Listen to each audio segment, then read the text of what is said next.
बता रहे हैं कि प्रभु यीशु के नाम से बहुत सारे लोग आकर ये कहेंगे मैं वही हूं। मैं वही हूं मतलब मैं हूं मसीह, मैं हूं प्रभु काला कर बहुत सारे लोग है ना, नकली लोग आएंगे और कहेंगे। अब उन पर हमको क्या नहीं करना है, विश्वास नहीं करना। पहले फॉल्स प्रॉफिट्स कहते हैं, है ना, गलत नबियों आ सकते हैं। इसलिए कभी कभी हमारे ईसाई लोग में भी कभी कभी उन लोग यहाँ का सुसमाचार, यहाँ का कलीसिया के प्रार्थना अच्छे नहीं लगता है बोल के दूसरे कलीसिया में दूसरे जगह वाला जाते हैं, क्योंकि उनके लिए वो अच्छा लगता है, क्योंकि उन लोगों के लिए वही दुनिया के अनुकूल जो उपदेश देते। अगर बोलिए, अगर मैं फादर जोसेफ प्रतिदिन आप लोगों को बता रहा हूँ बाइबल में ऐसे वचनों को निकाल कर पैसे कैसे कमाना है, अमीर कैसे बनना है बताएंगे, तो मेरे पीछे 2000 लोग आएंगे। क्यों? क्योंकि आजकल के लोग वही चाहते हैं, आजकल के लोग वही चाहते हैं, दुनिया के अनुकूल जीना चाहते हैं। इसलिए दुनिया के अनुकूल जो उपदेश देगा, बाइबल वचन को जो निकाल कर उसको बताएगा कैसे धनी बनना है, तो लोग उसको पसंद करेंगे। इसीलिए वैसे नबी लोग आ सकते हैं, लेकिन उनसे सौदा करो। और दूसरा है प्रभु मसीह के कारण, उस प्रभु मसीह के कारण 12 और 13 को पढ़िए। होने के पूर्व लोग मेरे नाम के कारण तुम पर हाथ डालेंगे। हाँ, मेरे नाम के कारण। किसके नाम के कारण? तो प्रभु यीशु मसीह के नाम के कारण क्या करेंगे? जो यीशु मसीह में विश्वास करते हैं उनमें हाथ डालेंगे। हाँ पढ़िए। तुम पर अत्याचार करेंगे। हाँ, तुम पर क्या करेंगे? अत्याचार करेंगे। तुम्हें बंदी गृहों के हवाले कर देंगे। हाँ, उन लोग महालोग उनके पास क्या है, बंदी गृह में लेके जाएंगे और राजाओं और शासकों के सामने खींच ले जाएंगे। हाँ, राजा और शासन के कारण सामने खींच के लेके जाएंगे। आजकल हम लोग हमारे छत्तीसगढ़ में हमको देखने के लिए मिलता है, हमारे भारत देश में एक दल है, वो उनका कभी नींद नहीं आता है जब तक वो लोग ईसाई लोगों के ऊपर पत्थर नहीं फेंके। तो ऐसे लोग है ना, तो ऐसे लोग हमारे विरोध करते रहेंगे। लेकिन प्रभु यीशु क्या बता रहा है, आपको क्या नहीं करना है, आपको क्या नहीं डरना नहीं। उसको 19 को पढ़िए उसमें। इसीलिए प्रभु यीशु क्या बताते हैं, अपने धैर्य से अपने आत्माओं को बचा लेंगे। इसलिए प्रभु यीशु कहते हैं हमको धैर्य रखना है, धीरज रखना है, और दुनिया में जो भी होगा उसको हम लोग सामना करने के लिए प्रभु यीशु हमको सिखा कर गए। प्रभु यीशु का रास्ता सक्रिय रास्ता है, क्रूस रास्ता है। दुनिया में ऐसे ही केवल एक नेता है जो खुले आम में बताया है, अगर आप मेरा अनुसरण करना चाहे तो आपको क्रूस का रास्ता अपनाना है। इसलिए प्रभु यीशु ये बताए कि आप क्रूस के बिना यादन का सहा नहीं बिना क्या नहीं कर सकते, हम प्रभु यीशु के शिष्य नहीं बन सकते हैं। तो इसलिए प्रभु यीशु पहले ही इन बातों को हमारे सामने रखे गए। तीसरी बात है कि ये दुनिया में बहुत जगह में भूकंप होंगे, बहुत सारा अप्रिय घटना होंगे, और ये प्रिय घटना जो होता है, आप हमको क्या नहीं होना है, ये घबराना नहीं, और ये अंत नहीं है, ये अंत नहीं है। इसलिए हमको विचलित होने की कोई जरूरत नहीं है।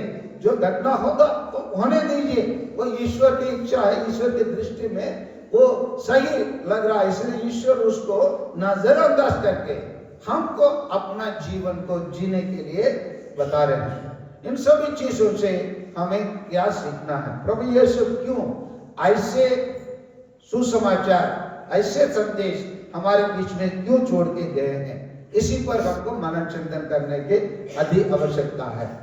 हम लोग सब बुलाए गए हैं ईश्वर की प्रिय प्रजा बनने के लिए। हम ईश्वर की प्रजा बनने के लिए हमें क्या करना पड़ेगा, क्या है? मत्ती के सुसमाचार अध्याय 16-24 को पढ़िए, और मत्ती के सुसमाचार 16-26, चैप्टर 16 वर्स 26। मनुष्य को इससे क्या लाभ हाँ, मनुष्य के इससे क्या लाभ है? यदि वह सारा संसार प्राप्त करे हाँ, वही सारा संसार प्राप्त कर ले, लेकिन अपना जीवन गवा दे। हाँ, अपना जीवन, अपना मतलब अपना आत्मा को गवा दे। तो इसलिए हम लोग, हमारे आत्मा किसके प्रतिरूप बनाया गया है? ईश्वर के प्रतिरूप बनाया गया है। हमारे आत्मा नश्वर है, अनश्वर है, अनश्वर है। हमारा शरीर नश्वर है, लेकिन हमारे आत्मा अनश्वर है, शाश्वत है, अनंत है। इसलिए उसको हमको क्या करना है? बचाना है। अगर नहीं बचाएंगे तो कहां चले जाएंगे? नरक में चले जाएंगे। हमें नरक में जाने के लिए ईश्वर ने हमको सृष्टि नहीं दिया। हमको उनके साथ रहने के लिए, उनके स्वर्ग राज्य में पहुंचने के लिए ईश्वर ने बनाया है। इसलिए हम इसराइल लोग क्या करना है?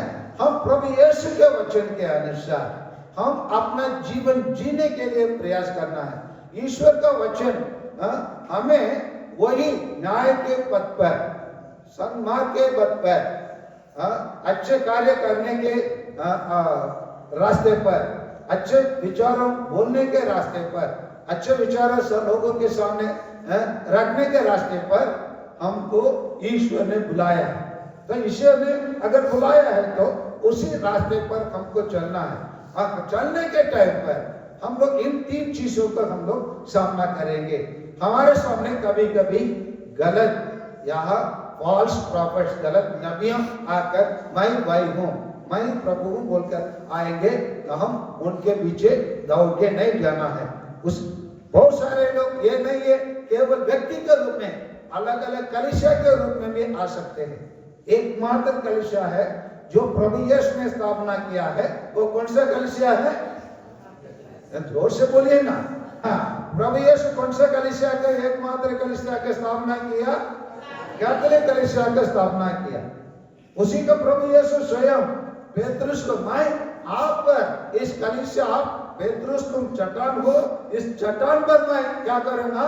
अपने कलीसिया का निर्माण करूंगा बताया। तो प्रभु यीशु इसलिए एकमात्र असली कलीसिया है। मैं ये नहीं बोल रहा हूँ उनके पास वचन है, उनके पास कलीसिया के अनुसार जीने के, जीवन जीने का रास्ता है, वो नहीं बोल रहा हूँ। वो सब होंगे, वो सब सही कलीसिया नहीं है। कैथोलिक कलीसिया मात्र एक है क्योंकि प्रभु यीशु उसको स्थापना किया, और इसी कलीसिया में ईश्वर के स्वर्ग राज्य पहुंचने के लिए ये कलीसिया हमें 7 संस्कार को प्रदान कर रहा है। ये 7 संस्कार के द्वारा हम लोग प्रभु यीशु के पास आने का रास्ता मिल जाता है। इसी संस्कार में हम सम्मिलित होकर अब प्रभु यीशु के जीवन जीने के लिए कलीसिया हमें सिखाता है। अभी हमको कलीसिया इसी आशा के तीर्थ यात्रा जून 2025 के द्वारा कलीसिया निरंतर हमको रास्ता बताते जाता है। और कभी भी कुछ कलीसिया में ये नहीं है, कलीसिया में क्या गलती नहीं होता है क्या? कलीसिया में गलतियों होता है, लेकिन कलीसिया का निर्माता गलती नहीं किया, वही है प्रभु यीशु। प्रभु यीशु गलती नहीं करता है, और जो उसका प्रतिनिधि बन के आता है उसी का कलीसिया गलती नहीं करने के लिए, प्रार्थना करने के लिए और उनका गलत रास्ता में चलने के लिए बताता है। गलत रास्ता में उन लोग कभी कभी जा सकते हैं, लेकिन उस गलतियों को क्या करते हैं? बाद में सुधार सकते हैं। जैसे गलीलियो के विरुद्ध कैथोलिक कलीसिया बहुत बड़ा गलती किया, उसी गलती के बाद में आएंगे पोप स्वामी लोग उसके लिए क्षमा पूर्ण रूप से, पूरे आम से पूरा दुनिया में क्षमा मांगे, क्योंकि हमने गलती किया। गलीलियो का आविष्कार जो हुआ उसी गलीलिया सही है बोलकर बाद में कलीसिया उसका सही माने। इसलिए हमारे कलीसिया में कोई कभी भी कुछ गलतियां हो सकते हैं, लेकिन वो गलतियों को सुधारने का अवसर प्रभु यीशु प्रदान करता है। अगर प्रभु यीशु अच्छे डाकू को आखिरी मरने के आखिरी क्षण पर अगर किसी गलत व्यक्ति को सही कर अपने साथ स्वर्ग राज्य में लेके जा सकता है, तो हमारे कलीसिया जब गलत करेंगे तो उसी को भी ईश्वर क्या करेगा? करेक्शन करेगा, सुधारेगा। और इसी प्रकार जैसे अच्छे डाकू को अपने साथ प्रभु यीशु दुनिया में आने के टाइम पर अकेले आया, जाने के टाइम पर एक मन फिराव वाला पापी को अपने साथ लेकर स्वर्ग गया, उसी प्रकार हमारे कलीसिया में कई गलत होंगे, ईश्वर उसको सुधारेंगे, सुधार कर अपने साथ स्वर्ग राज्य में ले जाएंगे। इसलिए एकमात्र कलीसिया प्रभु यीशु ने स्थापित किया और उसी कलीसिया में हमको रहना है। हमारे सामने बहुत सारे गलत नबियों आएंगे, उनके पीछे दौड़ने के लिए आजकल हमारे बीच में गलत नबी के रूप में आर्टिफिशियल इंटेलिजेंस आ सकता है और क्या बोलते हैं चार्ट जेपीटी आ सकता है। जेपीटी क्या गलती कर सकते हैं मैं बता रहा हूँ। हमारे टीचर लोग चिल्ड्रंस डे में प्रोग्राम बना के लेके आए और कुछ टीचर लोग जो हिंदी टीचर्स लोग द्वारा उस प्रोग्राम को संचालन करना है और इसीलिए हम लोग चार्ट जेपीटी की मदद लिए और मदद में क्या हो गया, प्रिंसिपल को मेरे को उन लोग वो बोलने के टाइम पर गलती किए गए, प्रिंसिपल मैडम बना दिया, है ना, ये समझ में आ रहा है ना। तो इसी प्रकार चार्ट जीपीटी और आर्टिफिशियल इंटेलिजेंस क्या कर सकता है, गलतियों कर सकते हैं। इसी प्रकार उनके रूप में भी गलत नबियों हमारे बीच में पैदा हो सकते हैं। इसलिए आर्टिफिशियल इंटेलिजेंस चार्ट जीपीटी में ज्यादा आप लोग विश्वास मत कीजिए। एक वास्तविक घटना को बता रहा हूँ। एक लड़का उदास होकर स्कूल में उदास होकर घर गया और रोज वो चार्ट जीपीटी से बात करते रहा। घर आने के बाद चार्ट जीपीटी से बात करते रहा। वो बोला मेरे को अच्छा नहीं लग रहा है, उदास हूँ मैं, मेरे को क्या करना चाहिए, क्या मैं आत्महत्या कर दूं? चार्ट जीपीटी ने बोला आपका अच्छा नहीं लग रहा तो आत्महत्या कर लो। तुरंत आत्महत्या कर दिया, क्योंकि वो नहीं समझा। चार्ट जीपीटी नहीं समझेंगे। चार्ट जीपीटी में या आर्टिफिशियल इंटेलिजेंस में ना भावना है ना फीलिंग है, उसमें फीड किया गया ज्ञान है। उसमें जो पहले ही एक प्रश्न होता है तो ये प्रश्न के लिए क्या उत्तर दे सकते हैं, संभावित उत्तर को वो प्रस्तुत करेंगे, लेकिन हमको क्या सही है उसी को हमको लेना है। समझ में आ रहा है ना, हमको क्या चाहिए उसको जैसे लेना है। हम लोग का एक प्रकार मैथिली नाम होता है। मैथिली नाम को आप डालेंगे तो मैथिली को 1000 रिजल्ट हमारे सामने निकलेंगे। मैथिली हो सकता है अभी बिहार के चुनाव में जीतने वाले गायक का नाम हो सकता है, मैथिली हो सकता है, एक भाषा हो सकता है। क्या हम क्या खोज रहे हैं उसको हमको अनुमान करना है। वो चार्ट जीपीटी और आर्टिफिशियल इंटेलिजेंस हमको नहीं बताएगा, उसका हमारे दिमाग जो ईश्वर का दिया हुआ दिमाग को हमको अपनाना है। इसीलिए हम लोग फॉल्स प्रॉफिट्स के पीछे नहीं दौड़ना है। आज दुनिया में जो भी घटना हमारे विरोध हो रहा है उसको प्यार से गले लगाना है, क्योंकि प्रभु यीशु इसके पहले ही भविष्यवाणी किया है। इसीलिए उन्होंने बताया धैर्य रखो, धीरज रखो, तब तक हम क्या कर पाएंगे, अपने आत्माओं को बचा पाएंगे। हाँ, इसलिए हमको आत्मा बता। और जब कहीं भी अप्रिय घटना होता है वो सब होते रहेंगे, वो ईश्वर उसी को भी क्या कर सकता है, मरामत कर सकता है, उसी को भी क्या पुनर्स्थापना कर सकता है। उसी का शक्ति ईश्वर के पास है। इसीलिए आइए हम अपने विश्वास में दृढ़ रहे, क्योंकि 13 क्या बता रहा है, 21-13 हमारे लिए साक्ष्य देने का अवसर होगा। हाँ, ये हमारे लिए क्या होगा, साक्ष्य देने का अवसर होगा। हम भारत में जी रहे हैं तो साक्षी का जीवन जीना है। आइए हम लोग सब मिलकर साक्षी का जीवन जिए। आमीन।